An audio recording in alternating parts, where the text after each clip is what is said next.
What is up, ladies and gentlemen, saints and ain'ts? My name is Dom, My name is Laura.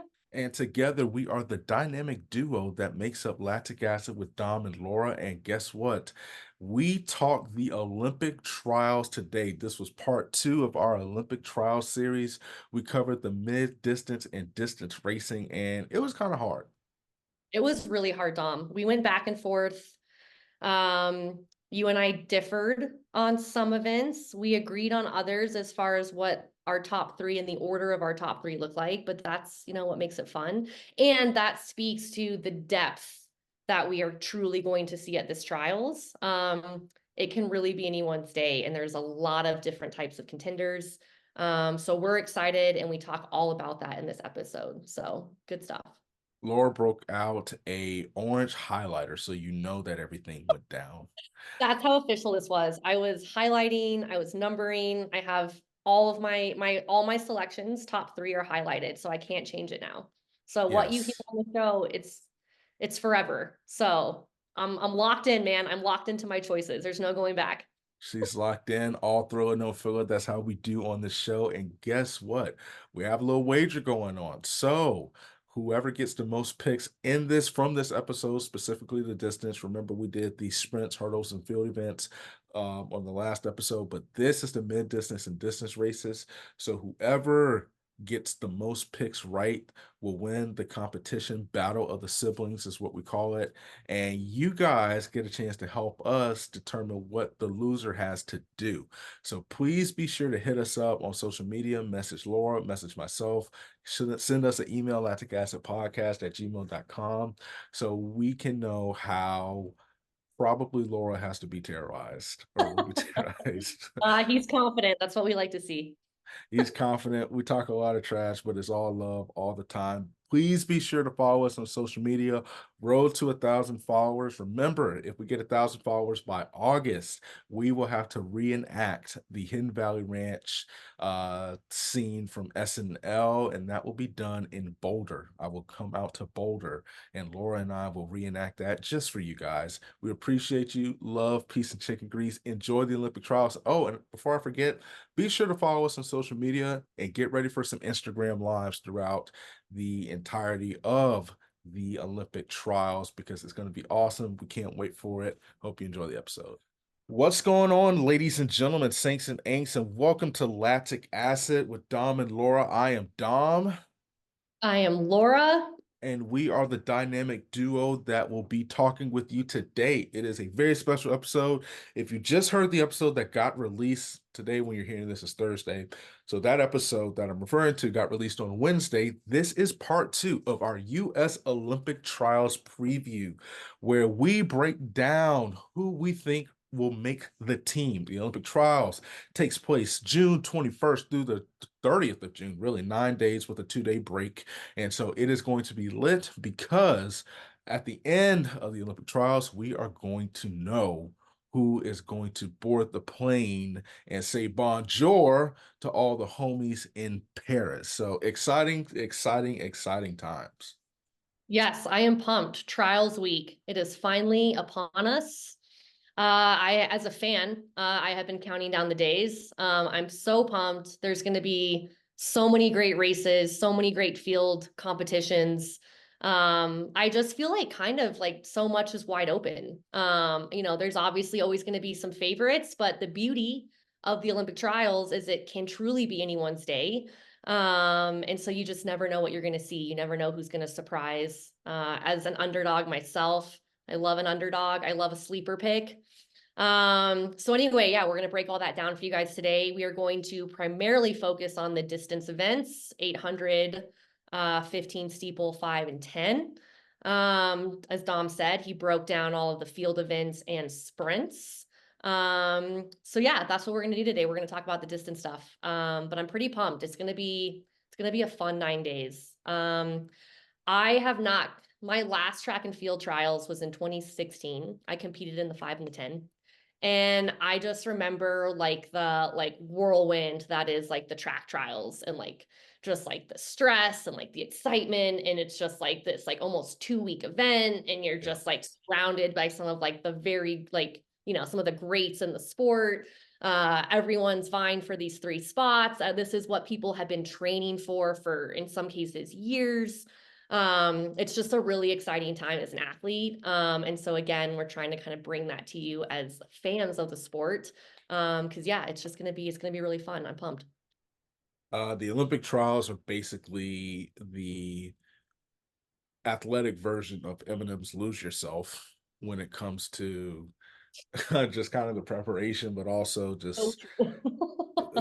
the intensity because I don't know. I've heard, so many people say the trials are way more difficult than the actual Olympic Games themselves. And, I've been sitting here watching the swimming trials, which is amazing. I wish track and field could do something like that.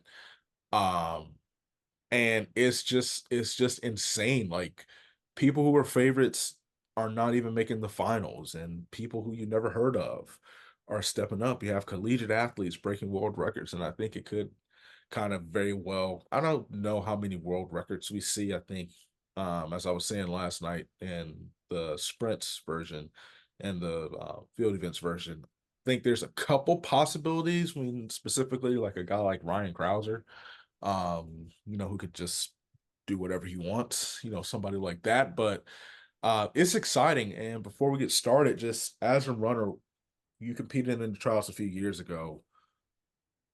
You just talked about like the nerves and everything like that. But for you, what is it that kind of gave you a sense of peace when you stepped to the line and you did everything that you could to give the best effort that you could? Not just, you've competed not just on the track, but in the marathon, course as well.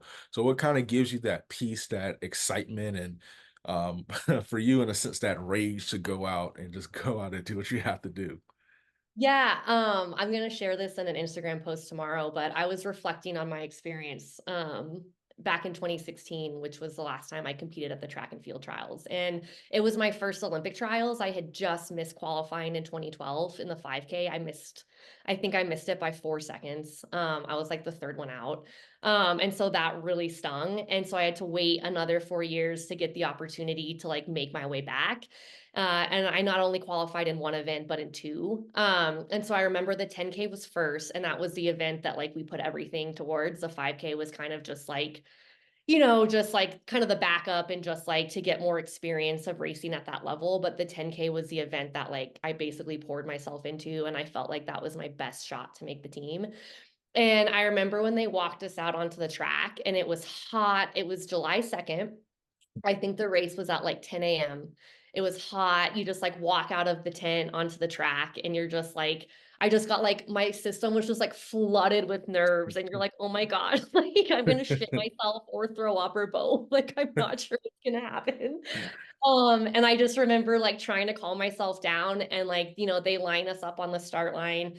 And I remember all of a sudden though, like this sense of calm washing over me. And I was like staring around that first turn on the track, like the stands are packed. It's kind of like, like weirdly kind of quiet. And I just smiled to myself because I was just like, I fucking made it. Like I am standing on the start line of the Olympic trials and I'm finally getting an opportunity to chase down this Olympic dream of mine that I've had since I was 15 years old.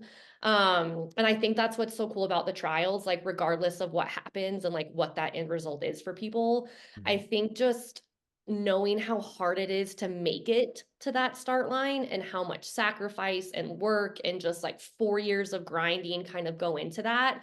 And making and qualifying for the trials is extremely difficult. It's hard to be there, especially on the track.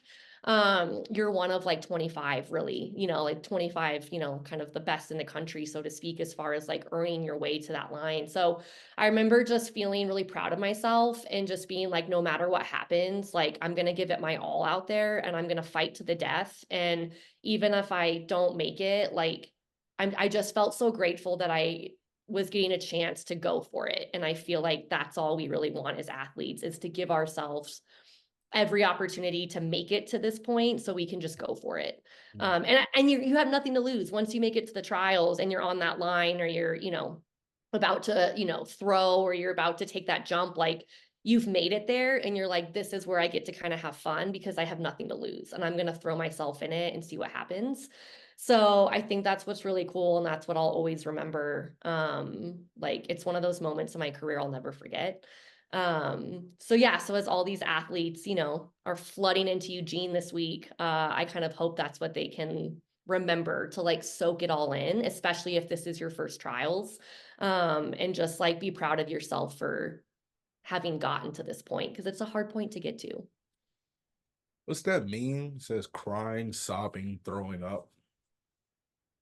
Yeah. Um, Yeah, that was like, because it's funny, you're on this start line, and I felt this at both marathon trials I've done too, where like 5 minutes before the race, when you're all kind of like just nervously kind of pacing around the start line, yeah, it's just like you feel everything. You're nervous, you're a little scared, like you're excited, you're like emotional, like you just feel it's like Will Ferrell and Anchorman. It's like you're in the glass box of emotion. Like that's how yeah. I feel line where you're like, oh, there's so many feelings. Like I'm feeling so many feelings because it's just like in a way, it just felt so surreal to like be there. And especially my first one in 2016, like I'm surrounded by some of my idols in the sport and I'm about to race against them and like, go for a top three spot. So it's just like, it was kind of a moment of just like, it was surreal to be like, holy shit, like I'm standing next to Molly Huddle, one of the greatest American distance runners of all time, about to race her in a 10K for an Olympic spot. And you're like, am I really here right now? Like, is this happening? It was a cool moment. Well, without further ado, let's get to the action. Let us Well, break down some of these races, all of the races specifically when it comes to the mid distance and distance. So we're going to start off with the women's 800 meters. It is one of those events. I mentioned it last night. There are certain events that, quite frankly, is just so hard once you get the. I feel like in the women's 800, the top is secure, but two and three is where I think there's about four or five women, maybe even six, that will vie for those spots. Well, I think it's interesting to note a thing Mo, who is obviously the reigning Olympic champion, um, hasn't raced this season. I know her coach said that she is dealing with a little bit of a hamstring issue, which hopefully is all buttoned up and she's ready to rock at the trials. Obviously, you could never, ever, ever, ever count someone like that out, even with a sore hamstring. But I do think it's interesting to note we just don't know where she's at with that hamstring. It'll be interesting. I mean, I think we'll get a good idea on the first round. But we haven't seen her on the track in almost a year. So I do think it's interesting to note that. Um, yeah, I'm interested to just see how she looks and where she's at with things because we just don't know.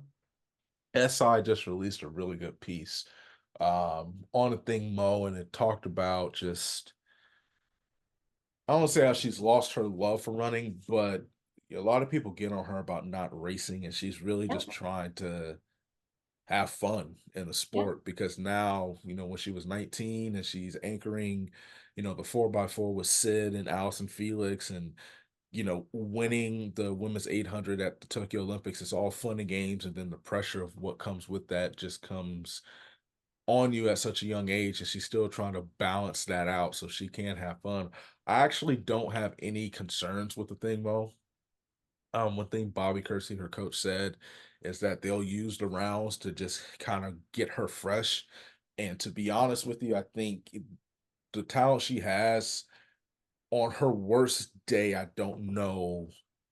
As it stands from what I've seen this season, this is no disrespect to any other runners that are competing, but as it stands from what I've seen from the women's 800 this season, it's not to say that she wouldn't be pushed by any means. I just don't know if anybody's going to beat her from Team USA. So, truthfully, my top three, I have a thing Mo taking the win. I have Sage Clucker coming in third, and I'm sorry, in second. Third was tough because Juliet Whitaker of Stanford just took home the national title in the women's 800 meters from Stanford. Mhm. Um, Michaela Rose has the talent. She has run 158, ran it this season, and she's motivated to write because Michaela Rose was the favorite at NCAAs, but unfortunately for her, she did not, win like she set out to do. So I think there's motivation there. Olivia Baker is starting to come on. Allie Wilson, the indoor, Alice Addison Wiley. I What mean, she about Nia caught Atkins? that's you I gotta let love me putting get to people it. Well, okay, off. well, if you You gotta don't let me have her get in to your top three. You don't have Nia that Atkins. was my third, but I was trying to explain like the conundrum of how I got there. Oh, okay. I was like, I feel like you're missing a notable one. Just want to throw her. So, okay, Um, so minus that, well, I was gonna get there, but Nia Atkins is third, so we'll save that little spill for another time.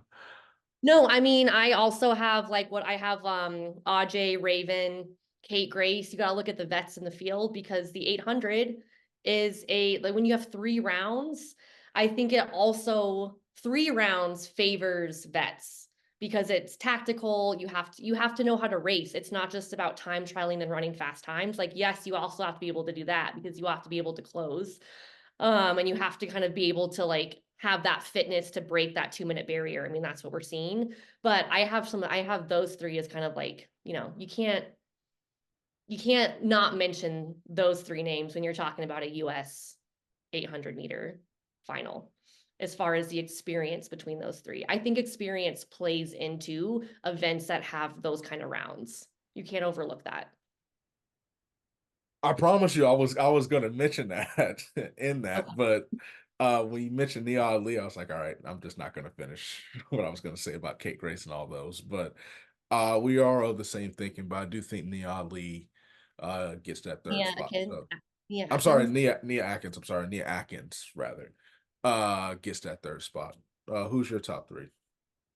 It's similar, obviously a thing. I think when she's at her best, like you said, she's hard to beat. And she's enjoying it and just like channeling, just kind of leaning into herself. So I obviously have her number one. I have Nia two, and then I was torn for that third spot. I think Sage is definitely going to be in the mix. It's been really fun watching Sage just kind of come into her own this year. I just feel like she's racing with almost like a different kind of confidence in herself, watching her dominate some diamond leagues, really be up in the mix of a lot of the eights she's running, getting some W's under her belt. I think that will really carry over for her. So I have her third, but like I said, it's hard for me to leave out Raven Rogers. I have Raven in there. Yeah, so I don't know. It's kind of tied for me.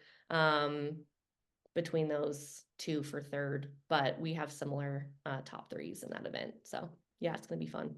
I'm not discounting Raven Rogers, especially on her own home track. Mm. Neither am I doing the same It's with the other thing Ajay you have to take into Wilson. account. Yeah, It's just based on what I've seen this season, they have not looked. I'm not going to say they haven't looked great. We're not used to seeing the results that they're putting up. yeah, Basically. So I do agree that veteran experience. I mean, a thing Mo, unless you consider her a veteran, I think maybe she's kind of that exception because of talent. But at the same time, I think while veteran experience, is huge, I do think that's why I picked Nia Atkins because I think the collegiate ranks is a little different, even though Juliet Whitaker has that experience Mhm. of running the rounds. I think she made it to the finals a couple years ago. Yeah, I think so too. I So think so. she has the upper hand, in my opinion, of the collegiate athletes.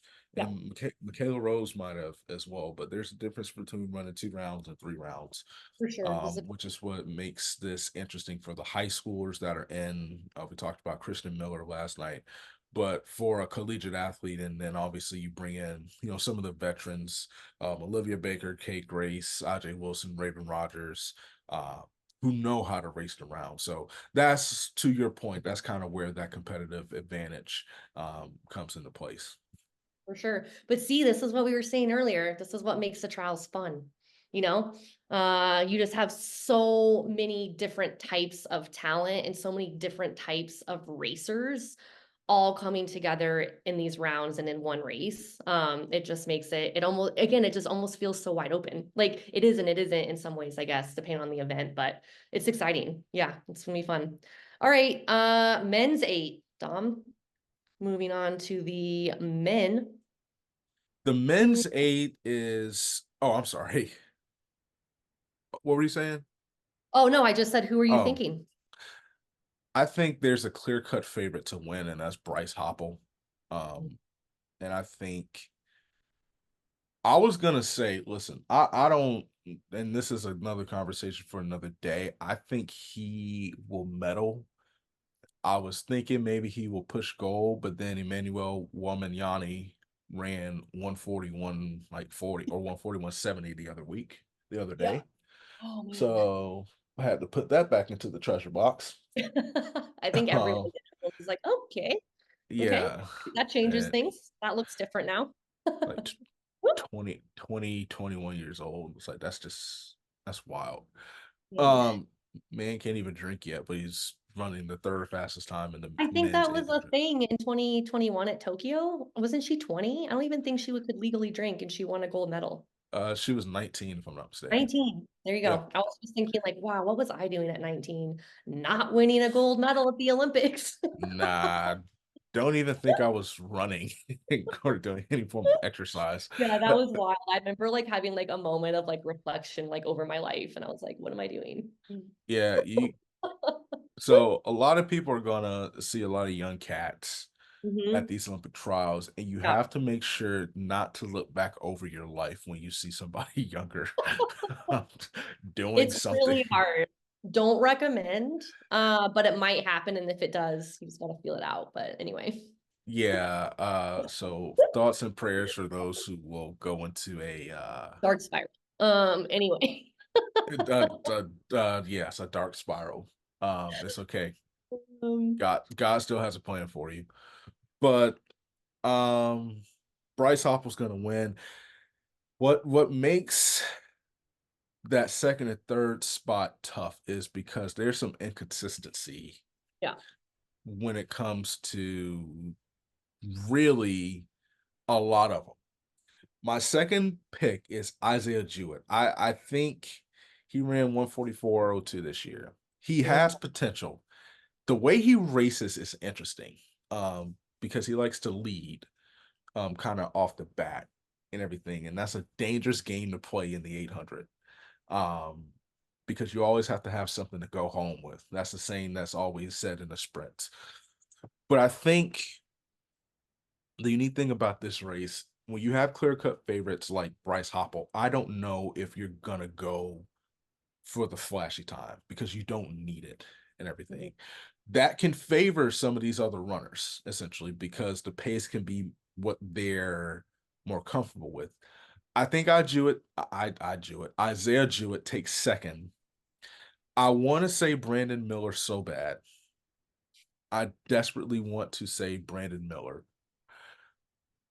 But I thought about this and I'm going to say, and I don't know why I'm saying this. I don't. I really, really don't. I got to give a shout out to the college kid, Shane Cohen. He will be the story from the See, University of this is my Virginia. problem when it comes to the trials and I get backstories on all these athletes. I will unconditionally root for someone whose backstory I just like I love or like I relate to. So I have him in my top three. Yeah, I don't have him in the top three. That is, I didn't go that far. I I did. did, So you I, guys heard it here first. No pressure, Shane, if you're listening. But your journey is incredible and I'm obsessed with it. So I think that you're going to take it a step further and go from Division II walk-on to NCAA Division I champion to Olympic team member. That's how I see your journey playing out. So he's in my top three. He's third. Shane, I love you, but I don't see your journey playing out that way. I think Clayton Murphy gets that last spot. I know. I Um, love Clayton I so much. think So it was when a you tie, talk those two for me. when you talk about experience, I think Clayton didn't have a good show. Well, for his standards, didn't have the best showing at the New York Grand Prix. But this moment's not going to intimidate him. and he's Right. shown potential. He's shown flashes. It's just that's the problem with the men's 800 is consistency, and it really Bryce Hoppel has become more consistent. He's become more reliable. I really hope one day that Donovan Brazier gets back to that form because we would have a lethal. That would be a great 4x8, but I'm gonna give it, and I just Shane, if it makes you feel any better, I have you getting just nipped out at the line. Oh, so he Um, almost has you. He almost. so So if it comes um, down to it, Shane, can you do a dive? Definitely dive across the line. Who I knows? have you diving, but whoever has more facial hair is gonna win, and so maybe that's Clayton that day. But Matt loved Shane Cohen. His story is incredible. I think he went to Virginia with a I think he Van let him on the team with like a 153 Hmm? PR after being down here in Florida at the University of Tampa, ended up winning and he's riding the hot hand. Yeah. But Hey, when you're listen, hot, you're hot. That's all I'm saying. When you're on that streak, you freaking ride that thing as long as it will take you. And I think it might just take him to the Olympics. but Shane, understand if you make the team, Lactic Acid technically did pick you. Yes. Don't forget that, Shane. I will be sliding into your DMs and asking you to come on Lactic Acid if you make the team because I picked you. Never forget. Well, Um, technically, if we're all in one, we picked you, even though I didn't pick so you. Dom just said he's not going to pick you. He doesn't think your journey is going to end at the Olympics. So No, just so remember. pretty much that's true. But if Laura's right, then I'm still not wrong because I'm a part of lactic acid. So that's what I'm trying to We're say. doing here. We're Dom and I always try and set each other up for like wins, which is why we're a team. Yes. But my team is very similar to yours outside of Shane. I have Bryce and I have Isaiah do it as my top two. And then it was a tie between Clayton and Shane. Um, so we'll see. We will see. See, ours are just slightly reversed. You have Clayton for third, out leaning Shane, and I have it the other way around. So that'll be a fun race to see how that plays out. Well, another fun race that is going to be so I actually don't think that this next event is as hard as I thought it would be. There's just one Okay. position that's hard, and that is the women's 5,000 meters, aka the women's Yeah, are 5K. you skipping the 15? Or are we just Yeah. not going forward? Just kidding. Just kidding. Just kidding. That 5K He's is going to be excited. He's legit. excited for the five. We're gonna bring him back really quick though, because we want to I'm talk really, about but you can't spell 15 without five or five true. without 15. You're Um, not wrong. That's yeah, true. just like you can't spell thrive without three. So, um, the Women's women's 15 15, though is gonna be pretty good. it's not going to be as hard. I will say this. This is one of those races, and I take back what I said. I said it's not going to be as hard. I don't think, and you can speak from it from experience. In my opinion, there's no need to go for the American record in this race unless you want to, especially No, with the 5K looming. yeah, you have a lot Uh, of overlap. I think, and then you want to save, your best four pairs. With that being said, it's very simple to me, one and two. And I know a lot of people are like, what? Ellie's gonna win.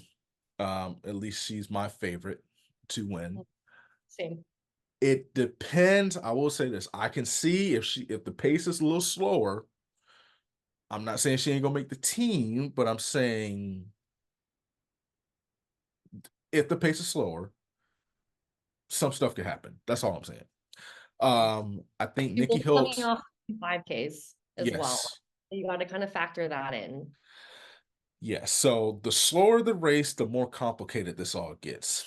If we can get out to a fish grease start, then okay, it's very simple. A fish grease. Um, I'm gonna hold on to that yes, it for is myself. because she is running harder than fish grease at a family reunion in July. Um, N- Nikki Hiltz, I Yeah, have coming in second place.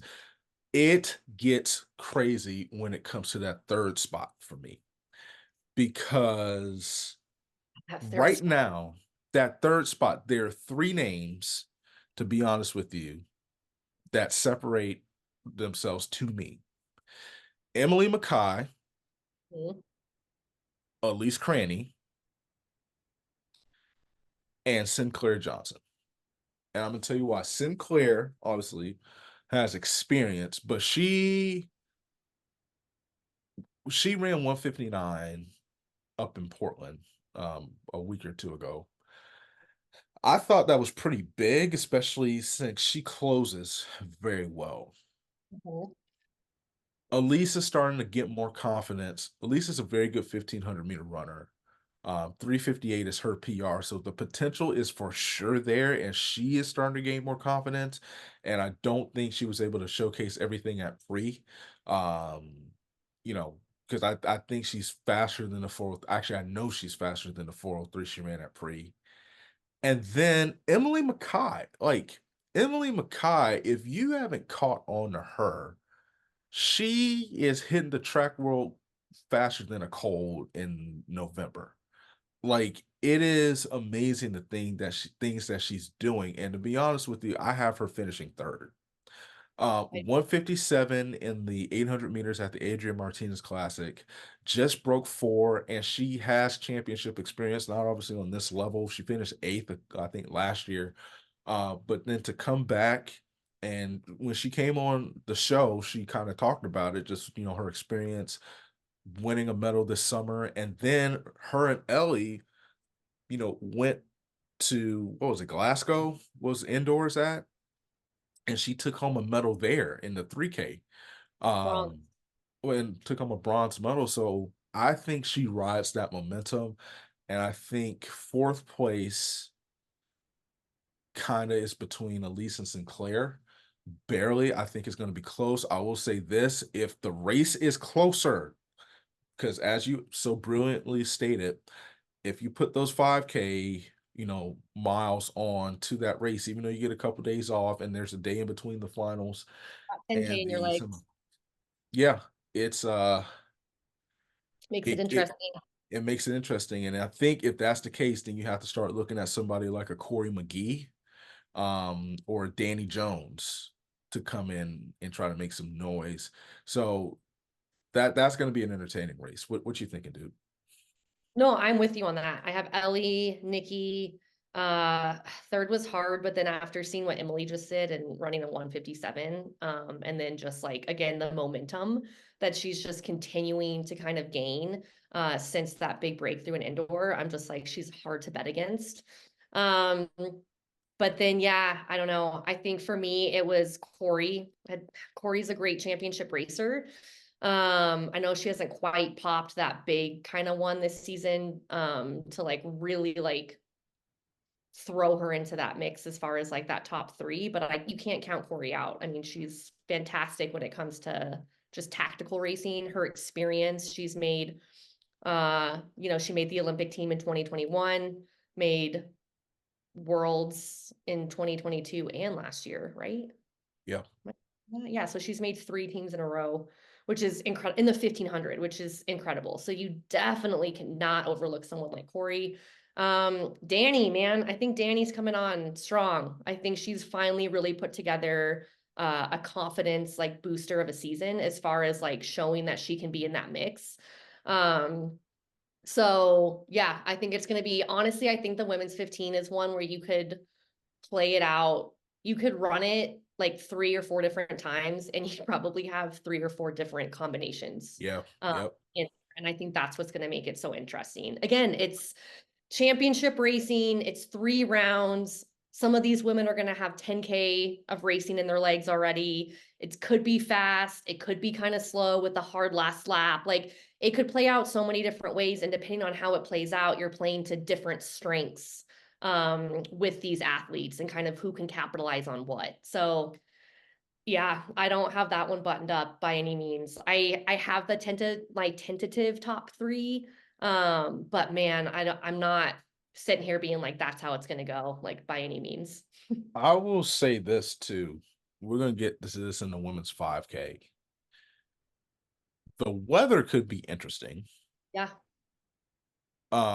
as it is pouring down rain in Orlando. And I do, it's a little bit of breaking news, and I don't want to get too far into it. But if you heard the show last night, we did talk about Arian Knighton. He was cleared to compete following he was cleared to compete by USADA following a positive test for trenbolone in March. Like I said, not gonna get too far into that because there's some more digging I have to do. So if you heard the episode last night, uh, that's just a little clarification, and this was broken. Let me get my sources right because listen, a good journalist got to do the sources. Um, I think Track World News broke this. So anyway, just had to do a little clarification. Like I said, this did not break from us, just sharing some stuff. Like I said, not going to get too far into it for accuracy purposes. We're going to do a little bit more digging, and then maybe later on we'll come back and go from there. But Arion Knighton has been cleared to compete, so you definitely will see him. But you know who else you're also going to see? Who? Some some really impressive talent in the men's race. So I was processing that. I had not heard that, so I'm just processing. Yes, the men's 1500. I mean, that one is a little bit more tied up for me. But again, you never know. There's some good depth in that one as well. Um, but yeah, I mean, the goose. I don't know. I'm not betting against him. I can tell you that right now. Not betting against the goose. So where is it tied up for you at? I think Yared obviously is hard to bet against, and then um, Cole Hawker, I have him up there. Um, and then I don't know. I'm a big Eric Holt fan. So again, his journey and just his backstory. I told you guys I root for people like that unconditionally. I So said he's she's a sucker for a good backstory. I love a good backstory. That is, I am who I am. So I have Yared, Cole Hawker. It's hard. You can't ignore Cooper Tier though. I had like Yared, Cole, and Eric. And then I was like, Cooper Tier, man, it feels like irresponsible to like leave him off. So those are like my four. I kind of have it to four. I know Cintro's making a comeback. He's as we would say in the track world, I guess, he's an older athlete. I think he and I are the same age, possibly somewhere in there. So I always like to root for people that obviously have been in the sport as long as he has, especially in a sport that is changing as quickly and is acquiring the depth that we obviously have now, like starting at the high school level all the way through. It's cool to see an athlete like that continue to have success. His experience, like I was saying, people like that you can't count out when there's 3 rounds of racing, 3 rounds of pretty tactical racing.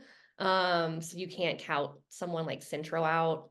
So I kind of threw him in there. But yeah, I'm gonna call it. I'm gonna say Yared, Cole. I'm gonna throw Eric in there. I'm gonna say Eric out dips Cooper Tier for third. I didn't know Centrich was 24, so there's something new every day. And I have an inside joke where Dom tells me I'm 24. So if that's confusing for you guys after me just doing this whole spiel about Centro being an older athlete, and I respect that, that's why.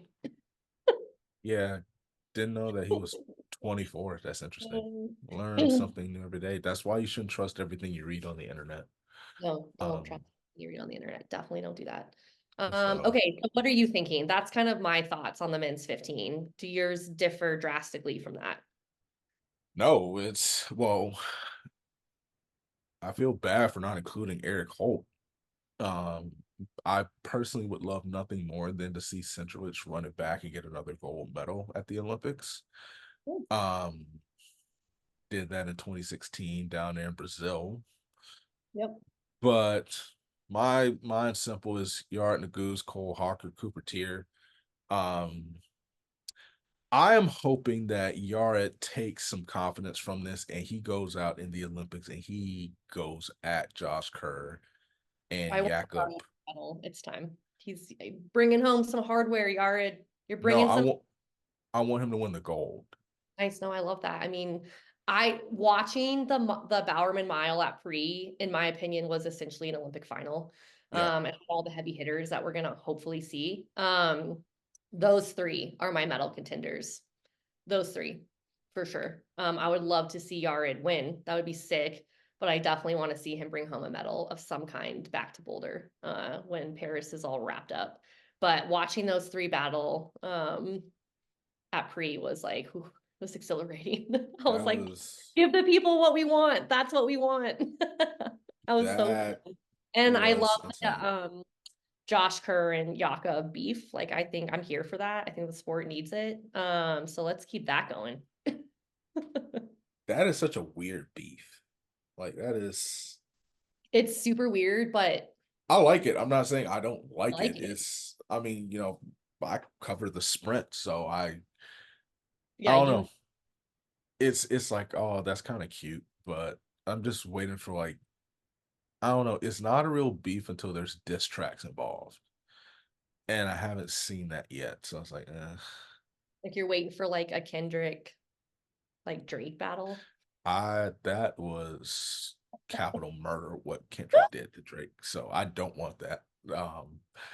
There's not enough beef in the distance running. Oh, I take that back. I think we can make a little pot roast with the amount of stuff that probably goes on behind closed doors, but that's with everything. Well, it'd be so Um, funny for like all this beef with Kerr and Jakob, and then Yared just sneaks in there and like wins. Yard would be Surprising like the both of them. instigator. Yeah, he's just kind of like getting them to kind of go at each other so he can like, get them distracted and then he can just kind of sneak through and be like, "Oh, oh look, did I get the Yeah, goal?" Yard is like the DJ Khaled of like the rap Oh, beef. for sure. And another one. And another one, or him just saying DJ Khaled. Because I've actually never heard him rap. And I was like, okay, all right, Betty. Well, He's a hey, producer. Yared, when you win gold in Paris, come on Lactic Acid and we will do a rap battle with you. That'd be pretty sick. But you have to wear your gold medal if you win. Yes. You have to wear that on the show. It's required. Yes, that is required.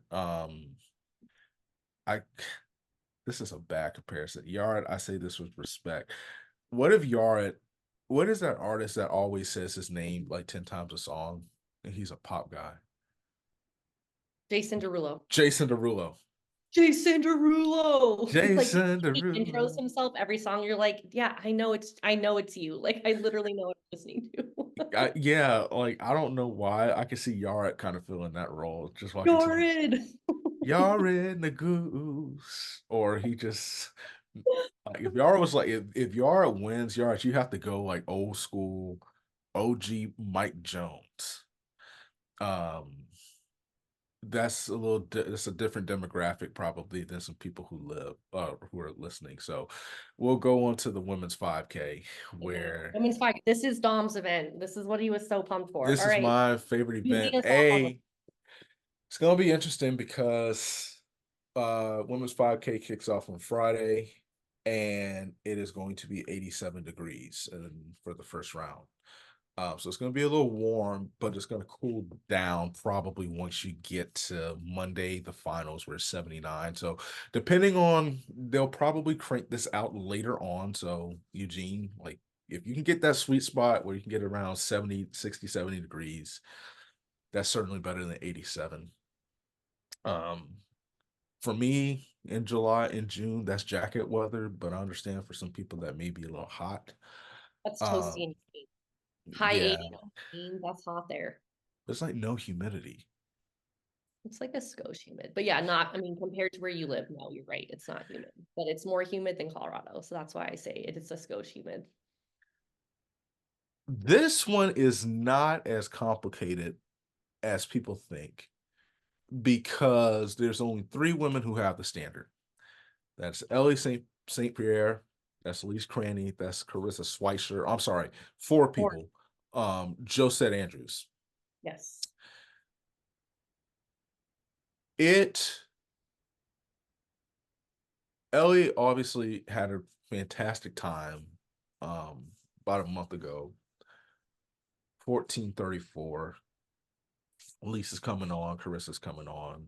I haven't seen Josette race since then. If you're not familiar, we're really about to get into it with the men's 5K because a lot of the qualifications happen in January, December and January in Boston at the indoor meet, especially since it counts now. Laura, I'm not gonna lie to you. I'm not just saying it because she's my friend, but I think Elise can pull out the upset on this one because I don't think, regardless of the time, she has more confidence. And it's not to say that Ellie doesn't, but I don't think a winner matters here because I think it's gonna be fast, but you have four people that have the standard. So as long as you just get the top three, it does not matter. You just need three of those four spots open. Yeah. Um, I can see a world where at least runs 1440, 1439, between 1439 and 1443. Um, Ellie, I can see a world where she can run that time. I don't think either one of them are gonna try to push for a record. Um, and Carissa Schweitzer is starting to gain confidence too. So really, those are my three: Elise, Ellie, Carissa. And the only reason I haven't picked Josette, I mean, 1446 speaks for itself. I just have not seen her, Yeah. you know, race. And I just sometimes, in the sport, and that could, be totally off. Talk about Ariane Knight, and he hasn't really raced this season. He could come pop 17 or so God, 1975 or whatever the case might be, which actually might not make the men's 200 this year, but you just don't know where the fitness is. So I just kind of go off what I've seen. What have you done for me lately? And lately, I know those three are really, really like Al Green at a fish fry in the South. And it's just constant. It's just amazing to see what they're doing. And so those are my top three, but I can't see anything under 1439. Doesn't quite make sense, but I don't think it's going to be a snail-paced race unless the weather is just frightful. Yeah, I was gonna ask you, what do you think about Parker Valby? Mm-mm. No. Okay. Interesting. And that's not. Here's the tricky part, and this is the tricky part. Obviously, there's some space between the 10K and the 5K, but I think she just misses it, In the 10K or the and 5K? both. In I both. think Okay. she has a better shot in the 10K I personally mean, I would agree with you. I think she definitely has a better shot in the 10. because she has to take.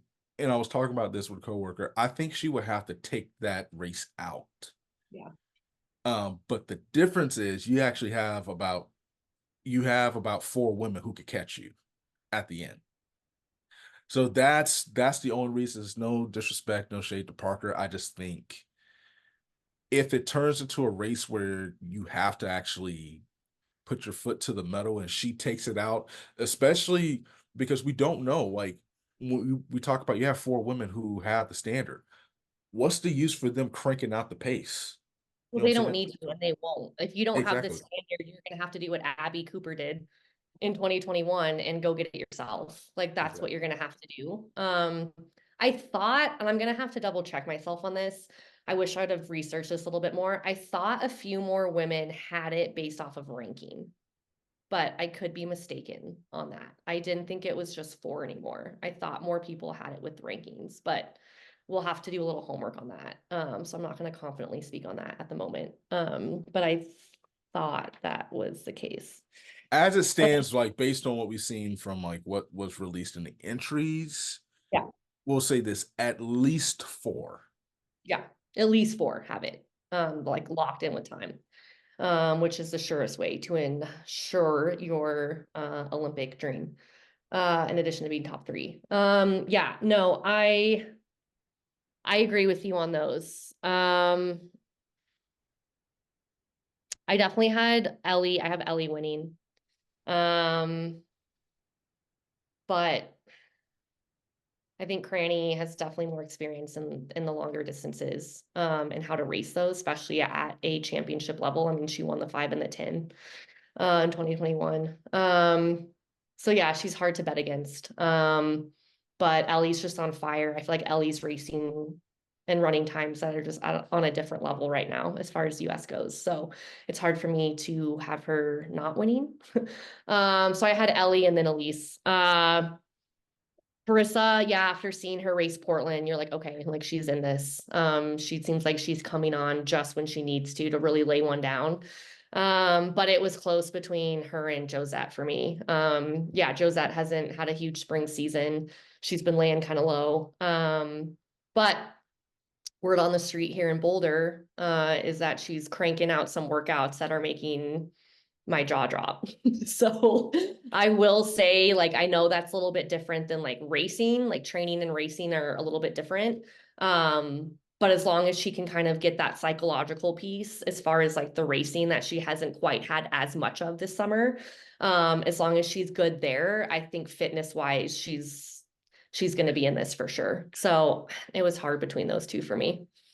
Um, but yeah, I mean, when you have like that four kind of ahead time wise of everyone else, it does make it a little bit. But again, you have like another interesting for me, and I guess this is more in the 10 and we'll get there. Natasha Rogers is a question mark for me, Abby Cooper.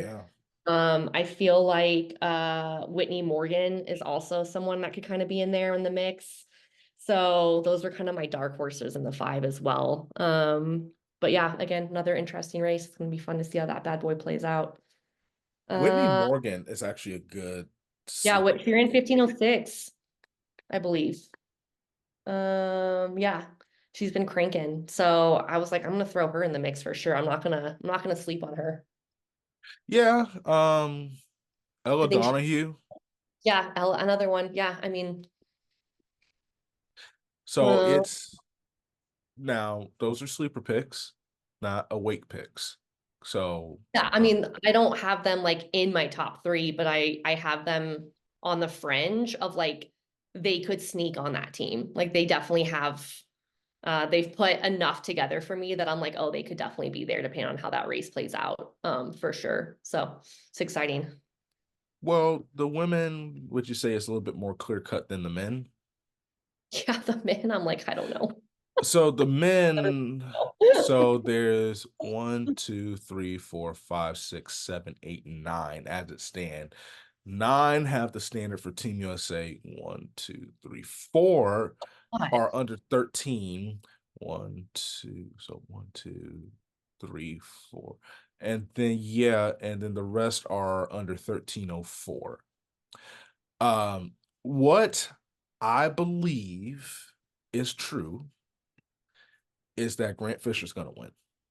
Yeah, I mean, I have him as my number one too. I'm not going to bet against Grant Fisher. Cooper Tier, I think, will finish in second place. Oh, I have Nico Young in second. Ooh, I don't.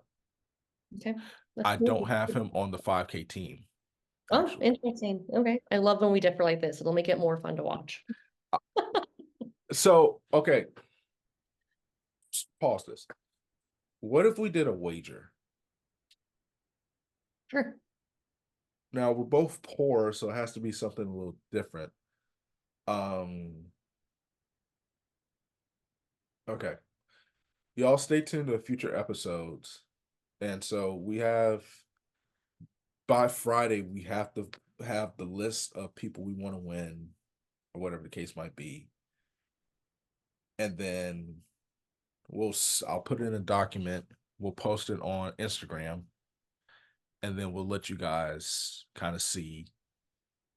And heck, if you can come up with something that Laura and I should do for whoever the winner is, let us know. That would be fun. You guys could weigh in. We could do like a bet, like something like loser has to do something, like a dare or something. You guys Yes, get creative, yes, and engage with us and let us know what that would look like. That'd be fun. yes. I dare somebody to sponsor us. But I dare as it, sponsor us, help us report. yes. I also dare someone to throw an idea out there as well. So don't Yes. be shy. Don't be shy. Lactic Acid Podcast at gmail.com, or just hit us up on social media. I have Grant Fisher Cooper Tier, and I actually have Cole Hawker Do making you? team. Yeah. I mean, I don't know why I said it like that. Like, obviously, cool. No, but I mean, I understand Like, because it's the exact same, almost the exact same team, as the yeah. 15. Wouldn't Don't be that sur- be wild? What if we sent the same 1500-meter team in the same 5K team? It I mean, would you not can't year surprise it me on. if, You'd yeah, have to but put. it would not surprise Okay. me if Yard and the Goose made that team either. No, I know. That's what I'm saying. Like, that's what's wild. You're like, wow, it could be the same. So that's my five. It just hurts my brain to explain why, so I'll let you go. Um, yeah. Well, I had Grant. Uh, PR 1246 has the American record. I feel like he is a hard man to bet against when it comes to the 5 and the 10. I had Nico Young second. He's just like on a tear right now.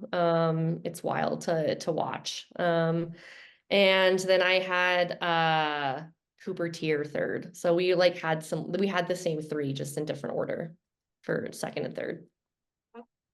So, but again, Cole Hawker, Yared, and you have people like Morgan Beadlescombe, like I don't know, you have like people like that in there, that like I said in the women's five, you have kind of like what feels kind of like a clear cut like three or four, but then you have like four or five other people that are all within the realm of being able to have that day and make that team. And again, the men's 5K is a little bit more interesting because you have nine people that have the Olympic standard. So that makes it a little bit of a different race as well. So But then yeah, there's like experience, like Abdulhamid Nur, right. I versus know. um Sean McGorty's been on the team before. Mhm. So, somebody like him, obviously, Morgan Beatles, Graham Blanks, like Right. Oh my gosh, I forgot about him. Sorry, Graham. You're in my loop now. That's right. Here in 1303. Uh, yeah. I mean, that's actually kind of crazy. Like 1303 is not slow, but it may not 1303 could that's legitimately get you out yes, of the top 10. that's what's crazy. Like, what race was it? Was it LA? There was a 5K a couple weeks ago where I believe the entire field, so like 9 or 10 people, were Yeah. all in 13 minutes. And Morgan McDonald ran like 13 flat and was like 11th. Yeah. You're like, in what world does 13 flat get you like last in a Yeah. race? Like 9 people or 10 people broke 13 minutes. Like that's the world we live in. So you're like 1303 is cooking. But is it enough to make our team? I mean, good Lord, it's wild. The world we live in is wild right now. Track is wild. That's Everything is that's actually wild. The new standards, we'll get into that another day, but I'm like, what is happening? oh Good those God. sta- those Anywho, standards are gonna okay. get lower and Um, lower. let's jump into the 10, shall we? We shall. Okay. Women's 10.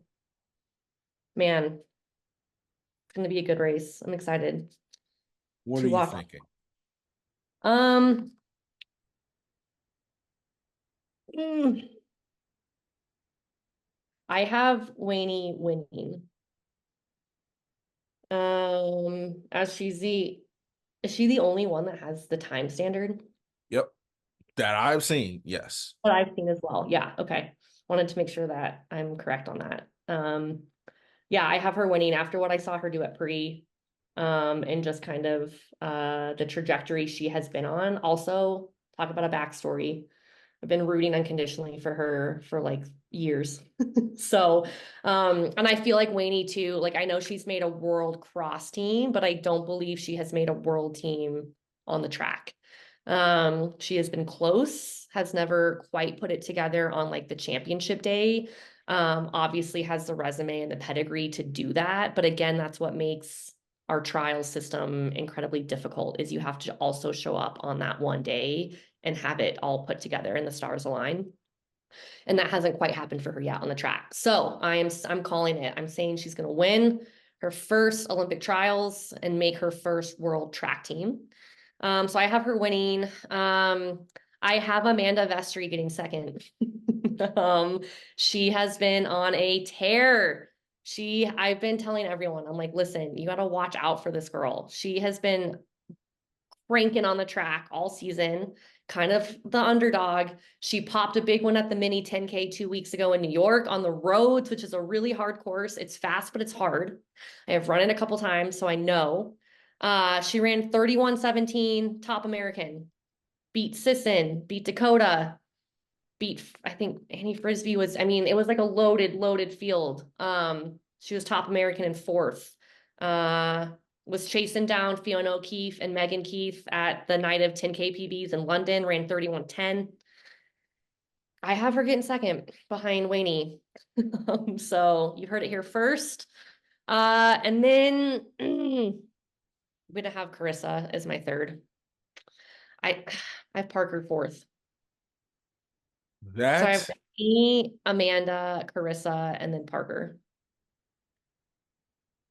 is that your final answer? Yeah. Well, it was, and now you're looking at me like I'm insane. Those are my top three. Those are my top three as Okay, I well. was like, why are you looking at me like that? I mean, you obviously, again, the 10 is it's loaded. You have like someone like Natasha in there, but she hasn't raced, I don't think, and since the Olympic marathon trials back in Nope. February. I just have some question marks there. I just don't know what kind of form she's in.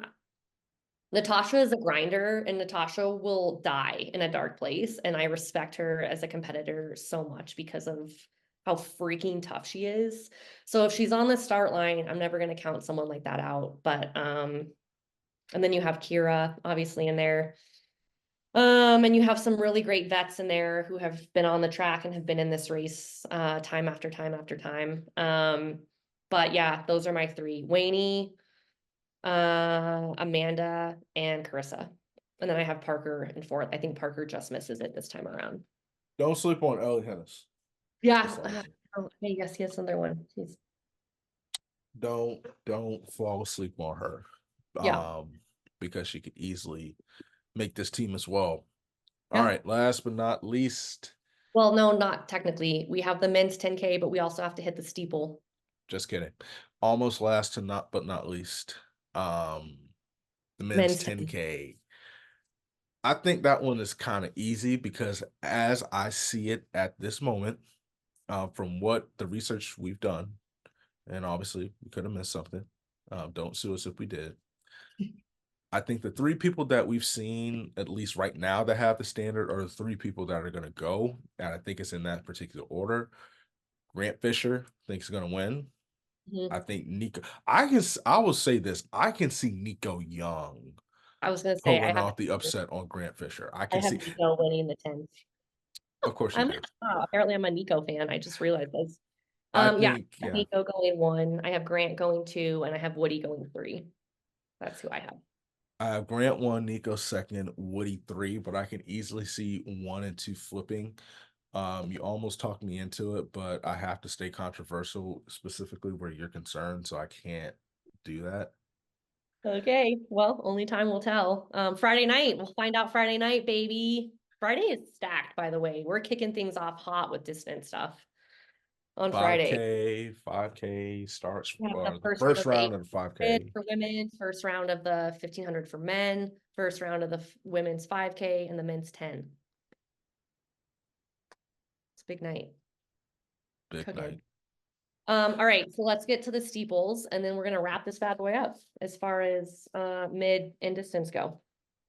When it comes to the steeple, I am very confident in my picks for the women's steeple. The women's steeple is interesting to me. I feel like there's at least four. There is, mm, to me, there is three with a potential for a fourth, depending on how the race goes. In my professional opinion, I think Valerie Constein is going to win. Yes. You and I agree on that. I think she's going to win, Yep. and I think she's going to win. And I think she's going to win by not a wide margin, but I think there could be a little separation. in the field. My number two pick is Courtney Wayment, Oh my God, you and I are lining up. Yes, who I have too for number two. and number three is Chrissy Gear. Oh, okay. That's where I got stuck. Where's who's your third? I put Gabby Jennings on as my third. I can see that, but I will say this: I while I can see it because I have four eyes, she is not my. I can see Gabby Jennings getting third, but there's actually somebody that it would not shock me if she got third. So I have Chrissy Gear in third. It wouldn't Yeah. shock me if Gabby Jennings got third, but I and people may think I'm crazy for saying this, and I don't care. That's cool because I'm just gonna say it. Don't be shocked. Don't get TMJ because your jaw dropped so far down to the floor if Ali Ostrander finds a way to mix this team. See, I have Olivia Marsketch as my sleeper. That's okay. Yeah. Um, but Allie's a great one too. She needs the standard, so she's gonna have to go get that bad boy. She's close. She almost got it in Portland. That was actually like really heartbreaking. I was like, oh my God, you're so close. She PR'd, she ran a great race there and won. Yeah. But so close to the standard. Yeah, I have Olivia as my sleeper. So man, that's let's see, one, two, three, four, five, six, seven, eight. Eight women in the steeple have the standard. That is, Yep. I think let's take a moment and reflect back on the evolution of the women's steeplechase to where it is now, even just from where it was in 2016. It's incredible the depth we are starting to see in this event. It is so cool. Um, I have to shout out to Emma Coburn and Courtney Frericks. I believe they are like two of the pioneers of this event, is like on the American side of things, as far as showing like what you can really do with this event, as far as putting American women steepling on the global map. So it's a bummer we're not going to have those two in the race. But when I'm looking at this field and we're making these predictions, I'm like, damn, it's pretty cool to see this event evolve for how new it still is in the sport to where it is going into this trials. It's pretty awesome. So yes, women's running. We love to see it. So I'm really pumped. This is actually one of the races I'm most excited for, is this one. It just feels wide open and there's just like this new depth to it that is really, really fun as a track fan. Um, okay, so that's where we are with the women. The men, Dom, how are we feeling about the men? How are we feeling about the men? I will be honest with you, the men's is a little back and forth because I think we talked about it before. For whatever reason, because he just shows up in these big races. Everybody remembers him. He fell down, lost the shoe, came back, took home the W. I think Kenneth Rooks gets the win barely over Hillary Bohr. Yeah, no, you Barely. don't love a backstory. I'm a Kenneth Brooks. I'm I gonna jump know. on that bandwagon. I know. I know. He I know. So that's why she has Kenneth Rooks winning just because he I has a have Kenneth Brooks backstory. winning, Hillary Bohr second, and then it's really hard for me. Like Anthony Rochick. I'm not gonna lie to you. I Anthony Yeah. Rodich, But I also have Isaac Updike or Mason Furlick. I feel like I I have can't leave them off. I have Mason Furlick. Yeah, I know I love Mason.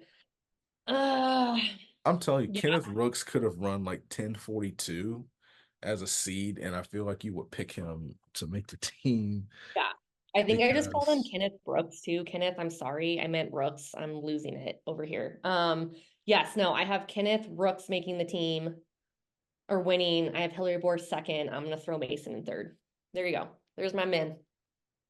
I feel good about that. Feels good. and those are our predictions for the distance races and middle distance races for the US Olympic trials that is set to start tomorrow. If you're listening to this, it will start tomorrow. Don't actually have the time up on it, but we'll put the link. I'll be sure to put the link in the show notes. Any parting thoughts? No, just again, we're pumped for this. We hope that you are pumped for this. And remember, hit us up with some bets that Dom and I can do as far as what the loser has to do when this is all said and done. Make it more interesting, you know? So please let us know what you think. And yeah, that's it. We're pumped. Let's go. Team USA. Woo. We'll do a bet just on the distance portion. Um, and so basically everything that came from this episode will be what we bet for. So that kicks off on Friday. But in those 9 days, you will not see us. Be sure to follow us on Instagram because we will be sure to do at least one or two Instagram lives Mhm. after the action. You can let us know what you want us to bet there. But please make sure to tap into Instagram Live because we'll be on there. We would love to talk with you. We would love to get your viewpoints on what you saw and what you think. And then we'll have another episode just kind of saying what we thought so far of the trials, the first half of the trials. And listen, it's going to be exciting. We will know who is going to Paris for the most part after June 30th. So, as always, like, subscribe, comment, hashtag help us we post, love, peace, and chicken grease. And we'll catch you next time.